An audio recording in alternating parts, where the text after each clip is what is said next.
When I proposed to my girlfriend at 62, I didn't tell her or her two adult children that the small diner where I worked as head chef was actually mine. I told them I was just an employee who'd been there for years. And I did the right thing, because the week after our engagement party, she handed me a termination letter and told me to clear out my station. I'm glad you're here. Stay until the end and comment which Canadian city you're watching from so I can see how far my story travels. I never thought I'd find love again after Margaret passed 4 years ago. My name is Robert Harrison, and at 62, I'd resigned myself to spending my golden years alone with my work and my memories. Then Linda Beaumont walked into Harrison's diner on a rainy Tuesday morning, and everything changed. The engagement party was last Saturday. Nothing fancy, just close friends gathered in the diner's private dining room after closing time. Linda looked beautiful in a navy dress that brought out her eyes. Her daughter Sophie made a heartfelt toast about how happy she was that her mum had found someone who treated her well. Even Tyler, Linda's son, seemed genuinely pleased, shaking my hand with what felt like real warmth. "To new beginnings," Linda said, raising her glass of champagne, her engagement ring catching the light. I'd saved for months to buy that ring, or at least that's what everyone thought. In reality, I could have bought a dozen rings without thinking twice about it, but that wasn't the point. "To family," I replied, meaning every word. Linda had come into my life 18 months ago. She'd just moved to Ottawa from Montreal after a difficult divorce, struggling to make ends meet with her administrative assistant job at a legal firm. She'd been looking for affordable places to eat near her new apartment when she discovered the diner. She became a regular, always ordering the same thing: scrambled eggs, whole wheat toast, and black coffee, and always sitting at the counter where she could watch me cook. We started talking. Small things at first: the weather, how she was adjusting to Ottawa, how I'd been running the same station at the diner for years. She told me about her ex-husband, a successful businessman who'd left her with almost nothing after the divorce. She told me about Sophie, who was trying to make it as a freelance graphic designer, and Tyler, who couldn't seem to hold down a job despite his business degree from McGill.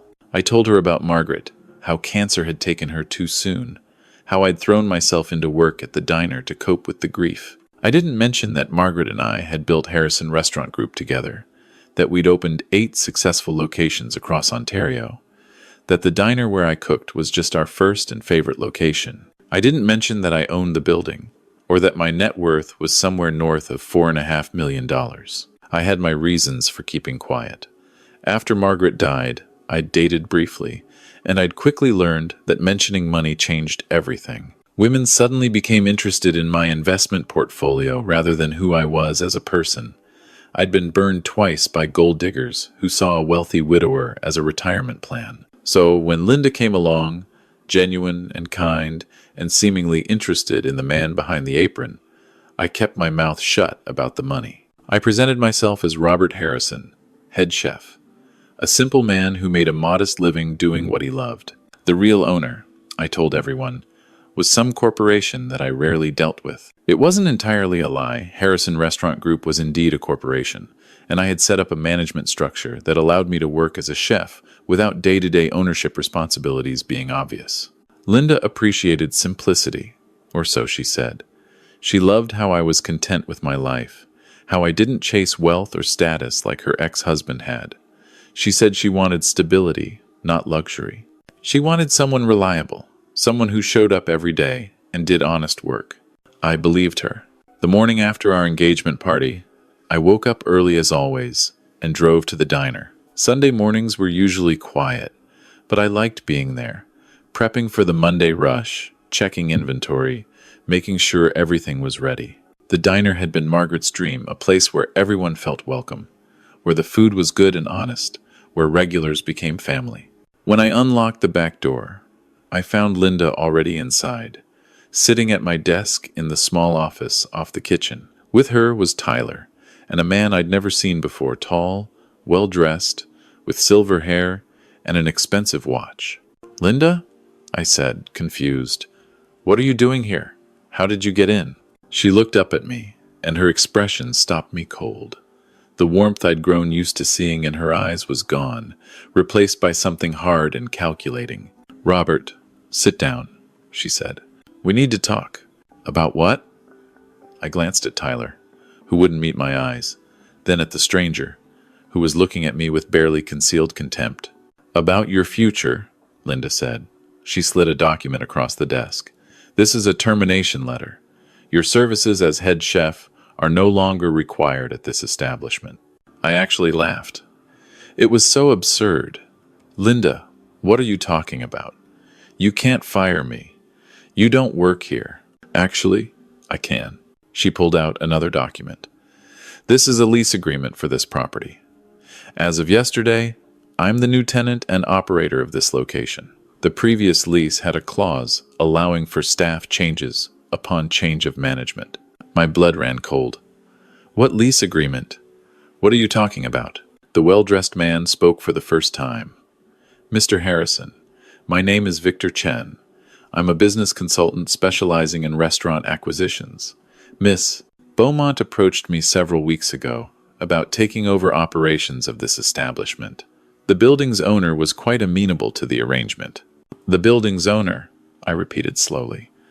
"You spoke to the building's owner?" "Indeed. Through proper legal channels, of course. The paperwork was finalized yesterday." Victor smiled, but it didn't reach his eyes. "Miss Beaumont is now the primary leaseholder and operator. As such, she has full authority over staffing decisions." I looked at Linda. "You're trying to take over the diner?" "I'm not trying, Robert. I've done it." She stood up, and now I could see the woman I'd thought I knew had been a complete fabrication. "Let's be honest about what this is. You're 62 years old with no real prospects. You've been working as a chef your whole life, which is admirable but not exactly lucrative. I need to think about my future, about my children's futures." "Your children's futures," I echoed. "Tyler has a business degree. He should be managing a restaurant, not watching his mother's fiancé flip eggs for minimum wage plus tips. And Sophie needs stability, which means I need to build something substantial here. By firing me from my own, I caught myself. From a job I've had for years? You'll be compensated, of course. 2 weeks severance, which is more than generous." Linda's voice was clinical, detached. "Victor has already identified a new head chef with more modern culinary training. Someone who can help us rebrand and attract a younger demographic." I looked at Tyler. "You're okay with this?" He finally met my eyes, and I saw guilt there, but also greed. "It's just business, Rob. Nothing personal. Mum needs to secure her future, and this is a good opportunity." "A good opportunity," I repeated. "And what about our engagement? What about the life we were supposed to build together?" Linda pulled the ring off her finger and set it on the desk. "I think it's best if we take a step back, reassess. You have to understand, Robert, I thought you had more ambition. I thought maybe you were saving money, building towards something. But after 18 months, I've realized you're content being exactly where you are. I can't afford to be content. Not at my age." The room was spinning slightly. "So you've been planning this for how long? Does it matter?" She gestured toward the door. "Your personal items have been boxed up. They're in the alley. I'd appreciate it if you'd collect them and leave the premises." I stood there, trying to process what was happening. The woman I'd planned to spend the rest of my life with had just stolen my restaurant, or thought she had, and was throwing me out like garbage. Victor Chen stood up, his smile cold and professional. "Mr. Harrison, I understand this is difficult, but I must ask you to leave peacefully. We have security measures in place if necessary." "Security measures," I said, "in a diner." "In a valuable business property," Victor corrected. "Miss Beaumont has made a substantial investment here. We need to protect that investment." I looked at each of them one more time. Linda, imperious and cold. Tyler, guilty but committed to his mother's plan. Victor, smug and calculating. "Fine," I said. "I'll collect my things and go." As I walked out of my own restaurant, past the counter where Linda and I had first talked, past the kitchen where Margaret and I had cooked side by side for years, I felt something shift inside me. Not anger exactly. Something colder and more focused. They thought they'd won. They thought they'd pulled off the perfect con, taking over a successful business, cutting out the old chef, positioning themselves for prosperity. They had no idea what they'd actually done. I drove to my house in Rockcliffe Park, the house I'd told Linda I was renting from a friend, but which I actually owned outright, and made a phone call. "David? It's Rob Harrison. I need to see you first thing tomorrow morning. We have a situation." David Brennan had been my lawyer for 20 years. He'd helped Margaret and I structure Harrison Restaurant Group, had handled our estate planning, and had set up all the legal protections around my assets. When I'd told him I was dating again and keeping my wealth private, he'd warned me this exact scenario might happen. "What kind of situation?" David asked. "The kind where someone just tried to steal my restaurant." There was a pause. "Which restaurant?" "The original. Harrison's Diner." "Rob, that's impossible. You own that property. You own the building." "I know, but apparently someone's been impersonating the corporate owner and signed a lease agreement with my girlfriend." "Your fiancée," David corrected. "The woman you were planning to marry. Rob, tell me you had her sign a prenup." "We didn't get that far. She just fired me from my own business and gave me back the ring." David swore quietly. "Monday morning, 9 sharp. Bring everything, the termination letter, any documentation they gave you, everything. We're going to fix this." After hanging up, I sat in my study, the same study where Margaret and I used to plan new restaurant locations, review financial statements, dream about the future, and I did what I should have done 18 months ago. I researched Linda Beaumont. The divorce from her ex-husband was real enough, but the details Linda had told me were creative. She hadn't been left with nothing.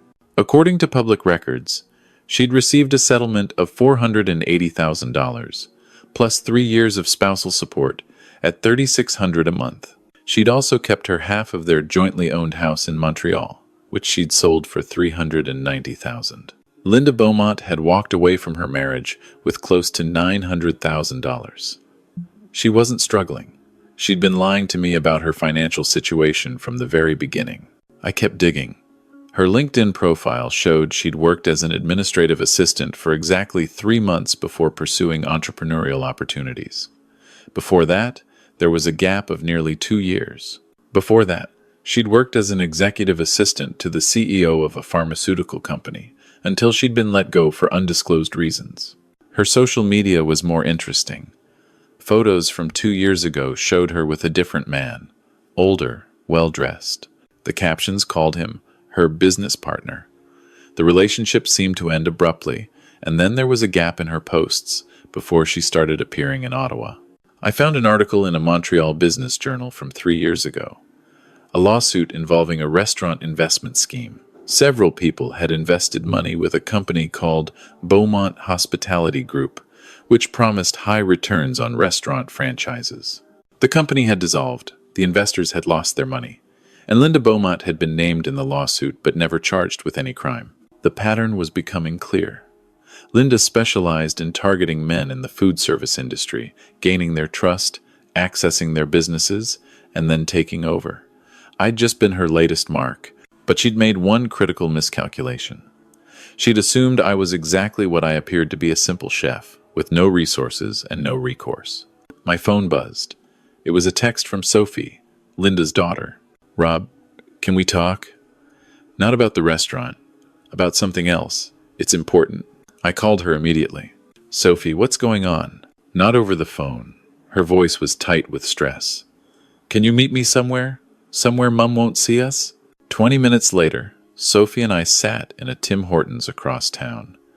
She looked exhausted, her usual cheerful demeanor replaced with anxiety. "I'm so sorry about what happened at the diner," she said. "I had no idea Mum was planning that. She told Tyler and me she was going to talk to you about a business partnership, not fire you." "Sophie, what did you want to tell me?" She pulled out her phone and showed me a photograph. It was a bank statement, but not Linda's. The name on the account was Victor Chen, and the balance was $2,847.32. "Victor Chen is broke?" I said. "That's not the worst part." Sophie swiped to another photo. It was a criminal background check. Victor Chen's real name was Vincent Kowalski. He had 3 fraud convictions in Quebec and Ontario, and there was currently a warrant for his arrest in British Columbia for operating an investment scam. Sophie, how did you get this? I've been suspicious of Victor since Mum introduced us to him 3 weeks ago. Something about him felt off. I have a friend who works in private investigation. We dated briefly, and I asked him to run a background check. She put her phone away. Rob, Victor isn't a business consultant. He's a con artist, and I think he's conning my mother. Tell me everything.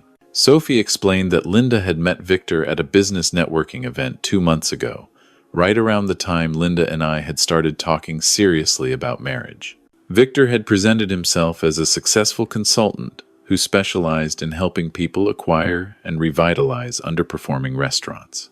He'd convinced Linda that Harrison's Diner was exactly the kind of opportunity she needed, an established business with a loyal customer base but outdated management.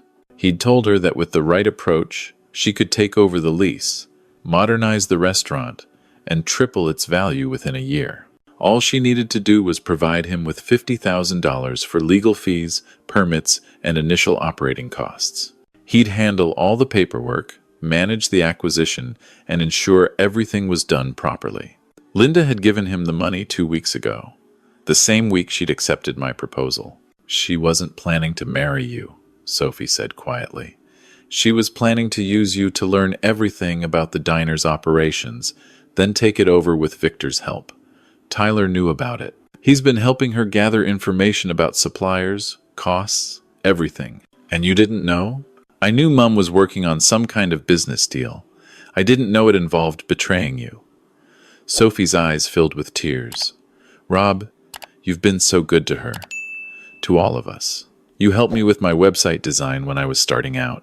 You gave Tyler advice about his job search. And Mum she just used you. Sophie, the $50,000 Victor took, is that all the money your mother gave him? As far as I know. Why? I chose my words carefully. I think you need to talk to your mother about Victor. Show her the background check. She needs to know she's been scammed before it gets worse. I tried. She won't listen. She says I'm jealous of her success, that I've always tried to hold her back. Sophie wiped her eyes. Tyler's fully on board with everything. He thinks he's going to be managing a restaurant soon. That this is his big break. Sophie, I need to tell you something. But you have to promise me you'll stay calm. What is it? I took a breath. I'm not just the head chef at Harrison's Diner. I own it. I own the building. I own the corporation that Linda thinks she signed a lease with. I own 7 other restaurant locations across Ontario. The person Victor claimed to be negotiating with doesn't exist, except on paper. And that paper is controlled by me. Sophie stared at me. You own the restaurant? I own the entire business. I have for 26 years. My late wife Margaret and I built it together. But you work there as a chef. You wear the same apron as the other staff. You told Mum you make about $45,000 a year. I told her I make a chef's salary, which I do. I pay myself $45,000 annually as head chef. I didn't mention the dividend income from the corporation, or the property values, or the investment portfolio. Sophie's mouth opened and closed. Why? Because the last 2 women I dated before your mother were only interested in my bank account. I wanted to meet someone who saw me for who I am, not what I have. Your mother seemed perfect, kind, genuine, struggling but resilient. I fell in love with who I thought she was, but she was lying the whole time. Yes, and now she thinks she's stolen my business, when in reality, she's paid $50,000 to a con artist for a lease agreement that's worth less than the paper it's printed on. Sophie put her head in her hands. This is a disaster. Sophie, did your mother take out any loans to pay Victor? Did she borrow against anything? Sophie looked up. I don't think so. She used money from her divorce settlement. Why? Because if she only lost $50,000 to Victor, she can recover from this. It'll hurt, but she'll be okay financially. You're worried about my mother's finances? After what she did to you? I'm worried about you, I said honestly. You didn't know about any of this. You tried to warn me.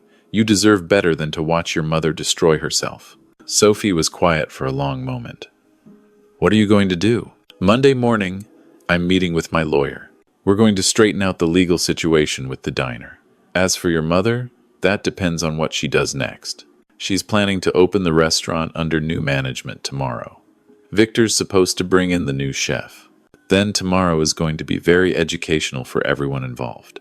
I spent Sunday evening doing more research on Vincent Kowalski. His pattern was consistent. He targeted middle-aged women, usually divorcees with settlement money, and convinced them to invest in business opportunities that didn't exist. He'd stolen an estimated $1.2 million from victims across 3 provinces over the past 5 years.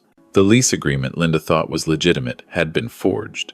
The signatures, the corporate seals, even the lawyer's contact information, all fake. Victor had created an entire fictional paper trail that would fall apart the moment anyone looked closely. But Linda hadn't looked closely. She'd been too focused on taking over what she thought was a struggling diner, too excited about the prospect of becoming a restaurant owner, too confident in her plan to get rid of me. Monday morning arrived. I didn't go to the diner. Instead, I went to David's office, where we reviewed all the documentation and prepared our response. "This is actually simpler than I thought," David said.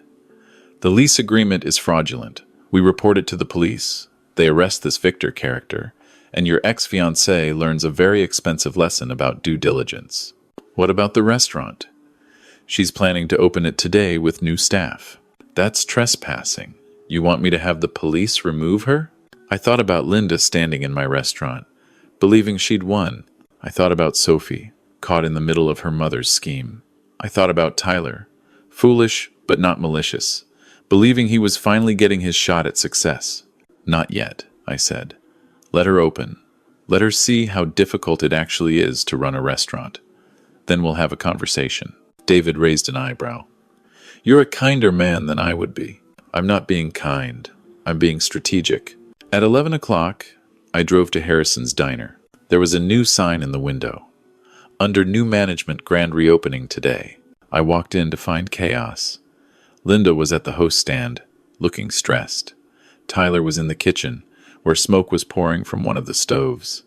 A young chef I didn't recognize was swearing loudly. The few customers who'd come in for lunch were leaving. Linda saw me and marched over.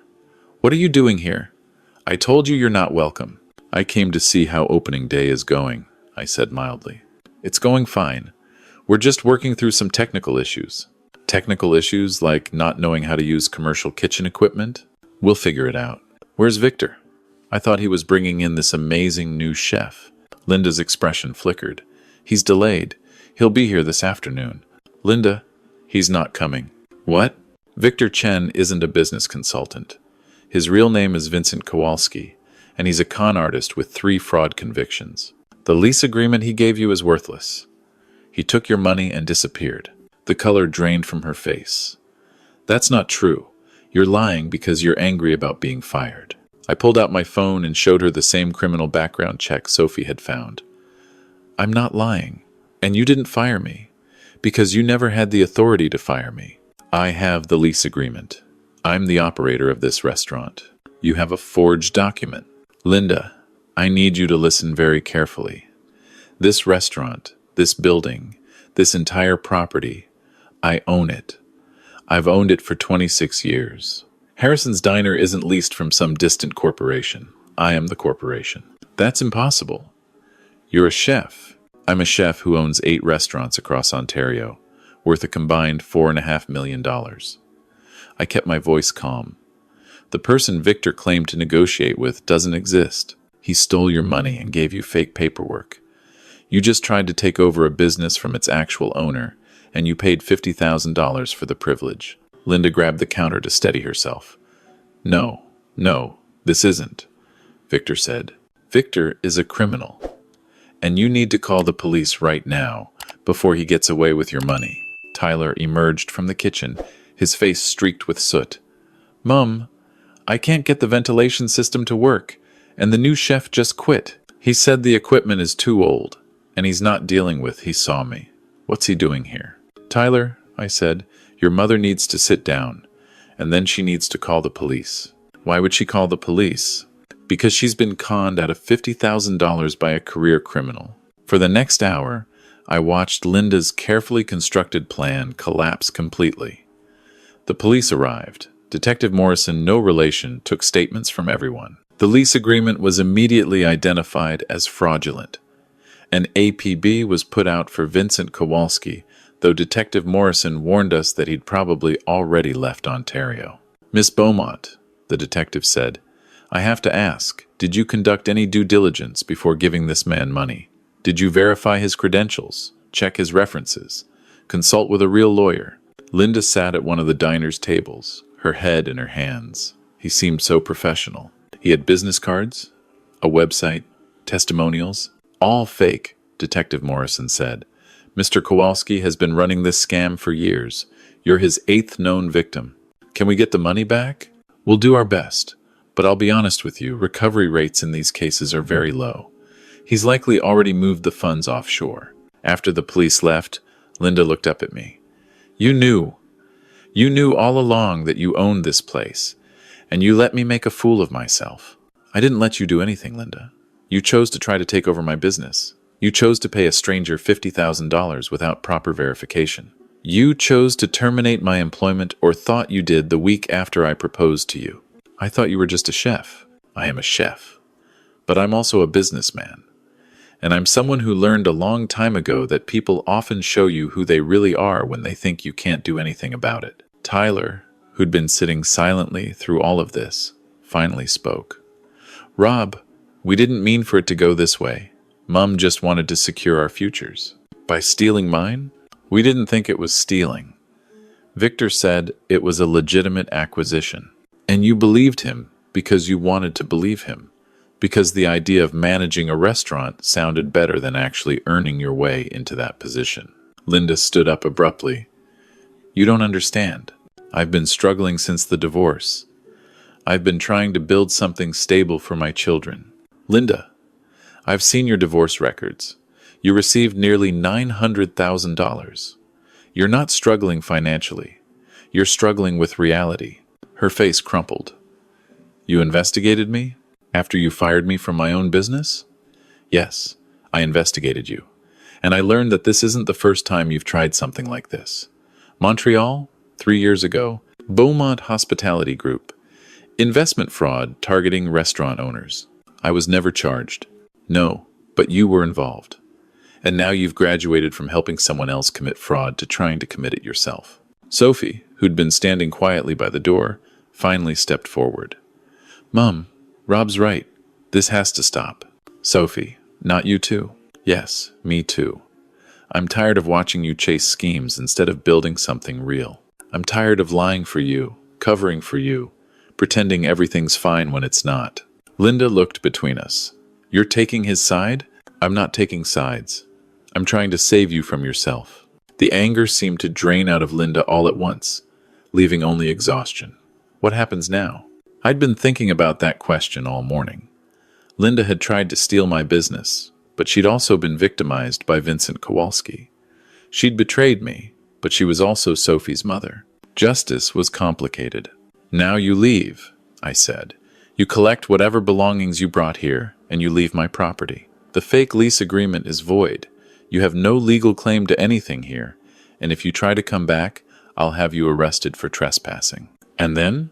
And then you decide whether you're going to spend the rest of your life running cons and getting conned, or whether you're going to try being honest for once. I've lost everything. You've lost $50,000. You still have over $800,000 in assets. That's more than most people will see in their entire lives, Linda. The question is what you do with it. Linda gathered her purse, her fake lease agreement, and what remained of her dignity. Tyler followed her to the door, then paused and turned back to me. Rob, I'm sorry. For what it's worth, I think you're a good guy. I wanted to help my mom. I know. But Tyler, helping your mother doesn't mean going along with her schemes. Sometimes it means telling her no. After they left, Sophie remained behind. I should go after them, she said. Probably. But can I say something first? Of course. Thank you for not being cruel. You could have called the police immediately, pressed charges, made this much worse for them. You didn't. I'm not interested in revenge, Sophie. I just want my business back. You already had it. You never lost it. True enough, Sophie smiled slightly. I'll probably lose my mother over this. When she calms down and realizes I helped you, she'll cut me off. Will you be okay? I'll be fine. I've been supporting myself anyway. I wish she'd been who I thought she was. I know that feeling. Sophie left, and I stood alone in my restaurant. The kitchen was a mess. The dining room smelled like smoke. The customers were gone. But it was mine, and it had always been mine. Mrs. O'Brien, one of my regular customers, peered through the window. I waved her in. "Robert, what on earth happened here?" she asked. "I came for lunch, and there was a terrible new sign-up." "Just a brief misunderstanding, Mrs. O'Brien. We're back to normal now." "Good. I was worried you'd sold out to one of those awful restaurant chains." I smiled. "Never. Harrison's Diner isn't going anywhere." The next few weeks were a strange mixture of recovery and revelation. Detective Morrison called to tell me they'd apprehended Vincent Kowalski at Pearson Airport, trying to board a flight to Mexico. He'd still had $42,000 of Linda's money in his carry-on luggage, along with fake identities and paperwork for 3 other ongoing scams. Linda would get most of her money back, minus legal fees. She'd avoided criminal charges for attempting to take over my business. David had advised against pressing charges, saying it would be difficult to prove criminal intent versus simply being duped, but her reputation in Ottawa's small business community was destroyed. Tyler found a job managing a real estate office. Apparently, his business degree was actually useful when applied honestly. He sent me an email apologizing again and asking for a reference. I gave him one. Sophie continued to flourish as a graphic designer. She redesigned Harrison Restaurant Group's website, and I paid her market rate for the work. She deserved it. 2 months after everything fell apart, I received a letter from Linda. It was written on plain stationery, her handwriting careful and controlled. "Robert, I know there's nothing I can say that will undo what I tried to do to you. I know that apologizing doesn't give you back the trust I broke or the future I stole from us. But I want you to know that losing everything taught me something important. I spent so many years focused on what I thought I deserved, what I thought I needed to feel secure, that I forgot to pay attention to what I actually had. You were kind to me for 18 months. You were patient with my struggles, generous with your time and advice, and gentle with my fears. I had a good man who cared about me, and I threw it away because I wanted more than what we had together. I've started therapy. Real therapy. Not just the kind where you complain about your problems. I'm trying to understand why I've made the choices I've made, why I've hurt the people I've hurt. It's uncomfortable work, but I think it's necessary work. I don't expect forgiveness. I don't expect a second chance. But I wanted you to know that I'm trying to become the person I should have been all along. The person who might have actually deserved someone like you. Linda." I folded the letter and set it aside. It was a good apology, honest and without excuses. It didn't change what had happened, but it told me that Linda was finally becoming the person she could have been. I thought about responding, but decided against it. Some bridges, once burned, should stay burned, not out of cruelty, but out of wisdom. Instead, I focused on my work.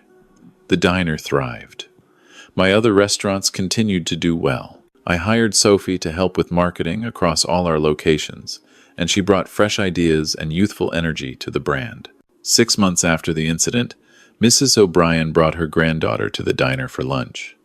The granddaughter, Jennifer, was 58, recently widowed, and visiting from Toronto. We talked about loss, about moving forward, about finding joy in simple things like a perfectly cooked omelet. She came back the next week, and the week after that. We took things slowly. I was honest about who I was, from the beginning. Chef, business owner, widower, man who'd been burned by deception. She was honest too, teacher, grandmother, woman still learning to live without her husband of 35 years. Neither of us was looking for perfection. We were just looking for honesty. One evening, as I locked up the diner after another successful day, I stood in the parking lot and looked at the building Margaret and I had poured our dreams into. Sarah's roses, I'd planted them in memory of my late wife, even though her name was Margaret, bloomed along the fence, their white petals glowing in the sunset. I thought about Linda, about how she'd tried to take something that wasn't hers and ended up losing what she actually had. I thought about Vincent Kowalski, sitting in a jail cell because he'd finally met a Mark who fought back. I thought about Tyler and Sophie, one learning to work honestly, and the other thriving because she'd chosen integrity over loyalty to her mother's schemes. Most of all, I thought about the difference between being alone and being lonely. After Margaret died, I'd been both. Then Linda came along, and for a while, I'd been neither. Then Linda revealed her true nature, and I'd been alone again. But alone, I'd learned, wasn't the same as defeated. Alone meant having the space to be honest with myself about what I wanted and what I wouldn't tolerate. Alone meant having the freedom to build something real instead of propping up someone else's illusions. Jennifer was teaching me that there was a third option, neither alone nor lonely, but partnered in honesty. It was still early, still fragile, but it felt different than what I'd had with Linda. It felt real. I climbed into my truck, the same old pickup Linda used to tease me about, not knowing I also owned a Mercedes that stayed garaged most of the time, and drove home through the Ottawa streets as evening turned to night. Tomorrow, I'd wake up early and return to the diner. I'd put on my apron, fire up the grill, and cook breakfast for people who had no idea that the man behind the counter owned the building they sat in. And that was fine with me. Some secrets were worth keeping. Others were worth revealing at exactly the right moment. The trick was knowing the difference. As I pulled into my driveway in Rockcliffe Park, my phone buzzed with a text from Jennifer. "Breakfast tomorrow? I want to hear more about those white roses you planted." I smiled and typed back, 8 o'clock. I'll make you the best omelet in Ontario. Looking forward to it. And Rob, thank you for being patient with me. I know I'm moving slowly. Slow is good, I replied. Slow means we're doing this right. I walked into my house, the house Margaret and I had shared, the house I'd told Linda I was renting, the house that held all my memories and all my dreams, and I felt, for the first time in years, genuinely at peace. Linda had tried to steal my business. Vincent Kowalski had tried to steal her money. Tyler had tried to steal a shortcut to success. All of them had learned the same lesson in different ways. You can't build anything real on a foundation of lies. But me? I'd built everything I had on honesty, hard work, and respect for the people who trusted me. Margaret and I had created Harrison Restaurant Group by treating employees fairly and customers well. I'd survived her death by continuing that legacy, even when grief made every day feel impossible. And when Linda had tried to take it all away, I'd protected what mattered without destroying everything in the process. Sophie still had a chance at a relationship with her mother. Tyler still had a future. Linda still had most of her money and an opportunity to change. I'd been given justice without having to compromise my principles. That was rare, and I didn't take it for granted. The next morning, Jennifer and I sat at the diner's counter, watching the sunrise through the front windows while I made her breakfast. She told me about her late husband, about their life together, about the hole he'd left behind. I told her about Margaret, about building the business, about learning to live again after loss. "You never told your fiancé the truth about who you were," Jennifer said. "Don't you think that was dishonest?" "I think it was self-protective," I replied. But yes, there was dishonesty in it. If Linda had been who I thought she was, I would have told her eventually. The problem was, she wasn't who I thought she was. And if I'm not who you think I am, then we'll both find out sooner rather than later. I'm done with secrets, Jennifer. From here on out, what you see is what you get. She smiled. A chef who owns 8 restaurants and drives an old pickup truck? A man who loves his work, honors his late wife's memory, and is trying to build something honest with someone new. That's who I am. I can work with that. We finished breakfast as the diner filled with morning customers. Mrs. O'Brien waved from her usual table. Mr. Patel, my longtime supplier, stopped by to discuss next week's order. The rhythm of the restaurant was familiar and comforting. This was my life. Not fancy, not flashy, but genuine. Built on years of effort, sustained by daily choices, protected by knowing when to keep secrets and when to reveal them. Linda had wanted to take it from me because she thought it was easy to steal. She'd learned otherwise. And in learning that lesson, she'd given me something unexpected proof that I'd built something worth protecting, something that couldn't be taken by manipulation or fraud. As I stood at my grill, cooking eggs and flipping pancakes, I thought about how far I'd come from that morning when Linda had tried to fire me from my own business. The shock, the betrayal, the cold realization that the woman I loved had been using me all along. But I'd survived it. More than survived it, I'd protected what mattered, helped the people who deserved help, and come out stronger on the other side. The test of true character isn't what you do when everything's going well. It's what you do when someone tries to destroy what you've built. Do you become bitter and vengeful?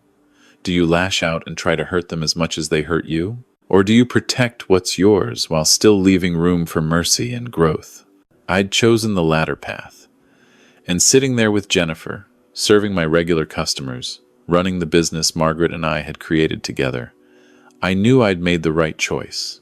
Some stories end with dramatic revenge. This one ended with something better. The quiet satisfaction of knowing I'd kept my integrity intact while everything around me fell apart. That was enough. That was more than enough. It was everything.